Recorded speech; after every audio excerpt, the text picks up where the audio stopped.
Hoje nós estamos aqui com o médico veterinário Christian Carvalho. Ele vai explicar sobre refluxo em cães e gatos, um problema comum que afeta pets domésticos. Comum, mas às vezes você não tem ideia que o seu pet está em casa sofrendo e você muitas vezes nem imagina, nem passa pela sua cabeça. E é por isso que a gente convidou hoje ele para a gente conversar um pouco mais.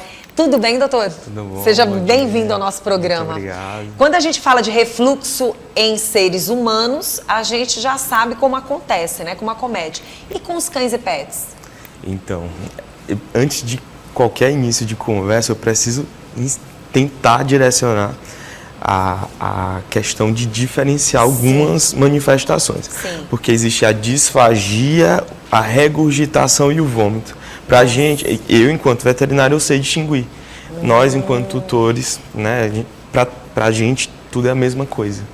Então, acaba que se torna, eu na condição de médico, isso é importante, até como eu vou conduzir. Nossa, doutor, pronto. Então, é muito mais do que um refluxo. Vamos lá, vamos, já que a gente hoje falou também na vida do adulto, né, do ser humano, criança, adolescente e adulto, sobre a disfagia, é bom porque nós vamos entender melhor ainda na vida também dos pets. Porque, olha, se for analisar bem, você viu o que o doutor falou? Logo de entrada, então ele vai dar uma verdadeira aula para você, tutor, ficar muito atento sobre o que está acontecendo com o seu pet, né, com o seu gato, com o seu cachorro em casa, com o seu cão, porque tem pessoas que não têm nem noção do que esteja acontecendo. Ah, meu gato ou meu cachorro foi lá e colocou a comidinha para fora. Ah, ele deve ter comido alguma coisa que não fez bem. Não, ele não está querendo beber o líquido. Não está querendo comer direito a ração. Muitas coisas podem acontecer. Então, para a gente chegar na questão do refluxo, tem toda uma base. Tem toda né? uma base, justamente. Vamos então explicar para quem está em casa. Vamos lá. Então, a disfagia, ela já vem com aquela dificuldade de mastigar, de engolir, de deglutir, certo? Ela pode ser oral, ela pode ser faríngea ou pode ser esofágica. Quando eu falo isso, uma dificuldade, seja ela de engolir, consequentemente de retorno, e aí, se eu não consigo fazer a apreensão, morder, mastigar, deglutir, é uma coisa oral. Opa, eu já vou focar mais na boca. Tem alguma coisa ali, algum processo inflamatório, algum distúrbio que está impedindo ele de mastigar, de apreender. Consequentemente, não estou observando que está ok. Vamos para a segunda fase, já é o segmentozinho mais próximo, na faringe. Ah, o alimento conseguiu ser mastigado direitinho, deglutir, mas ele voltou. Imediatamente ele tentou, voltou. Em alguns casos, tem até saída do alimento pela nasofaringe, pela região nasal. Então, opa, pode ser alguma coisa já em faringe, porque ali tem uma musculatura, um esfíncter. Então, o alimento chega, ele não abre, consequentemente vai voltar. Aí o tutor vê aqui dali, olha, ele está vomitando, na hora que vomita, sai o alimento pelo nariz. Não, eu observei que ele está mastigando direitinho, está deglutindo. Chegou na fase esofágica, que aí inicia o processo de regurgitação, né, ou refluxo. Então, volta o alimento inteiro, não digerido, às vezes com um conteúdo mais mucoide, secreção esbranquiçada. Então, eu já entendi que normalmente é um processo passivo, que a gente fala. O animal ele não faz esforço.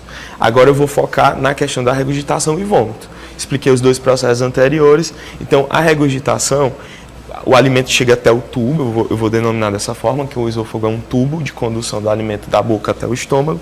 Chegou ali, se ele não conseguiu chegar no estômago, que é o órgão de digestão, o alimento ele vai vir inteiro.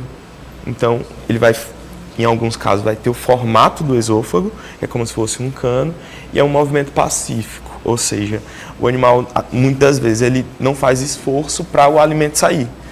Baixa a cabeça, ele está bem que correndo, ele parou, o alimento voltou.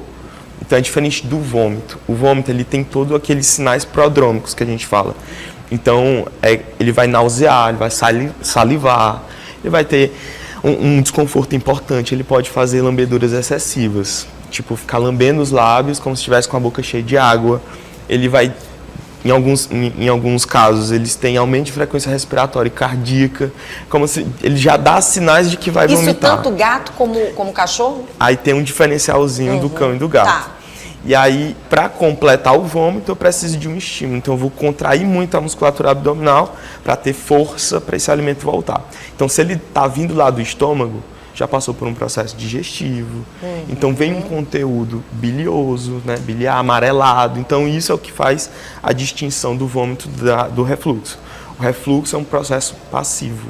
Então o animal não se esforça, o alimento chega e volta. Então o vômito não, ele faz toda aquela movimentação para que o alimento consiga vir do órgão que está mais abaixo, né? Então o gato ele é mais discreto. Então o gato ele é uma presa, né, por natureza. Então o refluxo normalmente, assim, é muito difícil de perceber refluxo em gato porque volta, ele já segura, ele é educado. Ele já até nisso deglute. Ele não vai dar sinal de que está doente. O gato ele é muito discreto. Quando ele vem dar sinal é porque o negócio está feio. Aí o negócio está muito sério. Vômito não. Vômito em gato parece que está sendo, eu vou fazer uma comparação, exorcizado, aquela coisa bem feia mesmo. Nossa, ele vai morrer agora. E não é um vômito. Então quando ele está vomitando, o negócio está realmente bem complexo. É aí que a gente tem, por isso que é importante. Tutores de gato eles são bem mais observadores.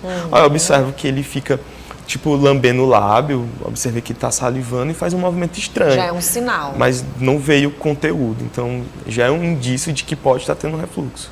Entendeu? Já tá Quais são os riscos, na verdade, tanto para o gato como para o cachorro? Então, em relação a refluxos, como o alimento ele está voltando, não está passando por um processo digestivo, então a energia metabolizável de exigência que eu teria com o alimento acaba não chegando em condições ideais. Consequentemente, eu tenho tendência a emagrecimento. Então ele começa a emagrecer de formato importante.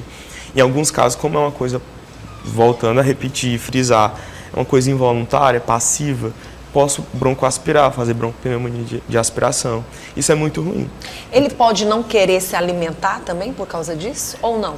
Se for refluxo, ele tem fome. Sim. Só que alguma coisa impede, um déficit de motilidade, algum processo obstrutivo, estenótico, né, redução de lumen, faz com que o alimento volte. Ele, poxa, estou tentando comer, não estou conseguindo, por quê? Por isso que quando vai para atendimento clínico, é tanta coisa, tanto diagnóstico diferencial que a gente tem que fazer, que muita coisa pode desencadear refluxo, tanto quanto vômito. Então, doutor, dentro do mercado a gente vê muita alimentação seca, mas o mercado também está trazendo muitos alimentos mais pastosos, mais líquidos. O que falar desses alimentos quando o assunto é refluxo? Então, não existe um estudo ao certo que diga esse alimento é melhor ou pior. Sim. Então, é meio que a adaptação e observar o paciente. Existem animais, dependendo do tipo de doença, dependendo do tipo de patologia que nós estejamos nos referindo, responde melhor com alimentação pastosa. Tem outros que respondem melhor com alimentação seca. E existem também várias vertentes de alimentação dentro do mercado, que seriam as rações terapêuticas, as rações gastrointestinais, rações hipoalergênicas, que eu utilizo bastante dentro da nossa rotina. E eu acho que já vale até a pena salientar que muitas causas gastrointestinais têm envolvimento alimentar. As alergias alimentares, né, as intolerâncias alimentares, elas estão vindo assim, de formato expressivo, curiosamente, assim, e não tem uma explicação para isso. Agora sim, você descobriu que o seu gato está com refluxo ou seu cachorro, né? Está passando por disfagia. Qual seria o tratamento? Porque a gente acabou mexendo com todo, né? Isso, então eu confesso que é bem complexo, vai muito do paciente, vai muito do que é o problema, a causa base daquilo, para ele estar manifestando aquele sintoma. Às vezes não é nem gastrointestinal, às vezes é um problema renal, às vezes é um problema endócrino, mas que vai ter reflexo gastrointestinal. Vai vir o vômito, vai vir a inapetência, vai vir emagrecimento, e todo mundo já pensa que não está comendo, está vomitando, é do trato digestivo. Chega lá para o atendimento, eu tenho que fazer essa triagem, né, assim falando. Então, pode ser específico, pode ser um problema direto do trato digestivo como um todo, ou não, pode ser uma causa extra que eu também tenho que investigar e direcionar. Eu descobri que o problema não é do trato digestivo, o problema pode ter uma referência renal, é importante você procurar um outro especialista. Então, falando o básico, assim, que eu posso falar de como para todas as causas de refluxo ou vômito seriam os protetores gástricos, né?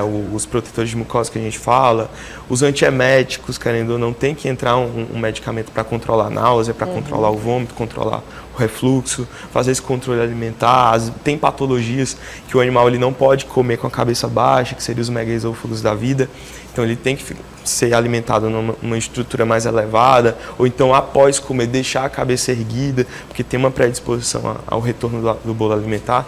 Então é bem complexo. Muito complexo mesmo. E assim, doutora, a questão das cirurgias, elas podem acontecer ou não? Em alguns casos de processo estenótico, massas, neoplasias, né? Existem parasitas que podem acometer o esôfago e ele faz um nódulo que, querendo ou não, acaba atrapalhando na passagem do alimento e facilita o retorno. Então, dependendo do que seja a causa base, mais uma vez falando, pode ser que tenha envolvimento cirúrgico ou não. Tá certo. Doutor, primeiro eu quero agradecer pela sua presença, para a gente falar sobre esse assunto. E quem quiser saber um pouco mais, tem o seu Instagram, né? Qual é o Instagram? Christian, CFCP. Então vocês podem me procurar lá. Pronto, tá até na telinha aí, já para facilitar a vida de todo mundo. Eu espero ter sido claro. Foi, sim, foi maravilhoso. Até falou um pouco mais, porque a gente ia falar só do refluxo, acabou entrando mais profundamente para a gente entender melhor. Mas foi bacana. Te aguardo na próxima. Essa liberdade que você deu para gastroenterologia veterinária, porque inclusive dentro da própria veterinária é uma especialidade nova. Então eu fui formado na 2ª turma de gastroenterologia do Brasil. Então é uma coisa nova até para nós veterinários. Então e é uma coisa que precisa crescer. Doutor, e a gente fica feliz, porque de uma certa forma, hoje podemos dizer que a O Dia TV, o programa Bom Dia News, é um programa que traz vocês, a gente tem o prazer de mostrar, e aí seguidamente nossos colegas de trabalho de outras emissoras acabam buscando profissionais como vocês, e a gente fica feliz de poder ajudar nessas pautas também, porque tudo que a gente quer aqui no programa é realmente fazer com que o meio seja mais falado, mais comentado. A gente sabe que o estado do Piauí, em termos de medicina, em termos de saúde do ser humano, é uma das primeiras do Brasil, reconhecidíssima. Tanto é que vem pessoas de outros estados para se tratar aqui dentro da nossa capital. Então a gente fica extremamente feliz. E por que não falar desse lado, né?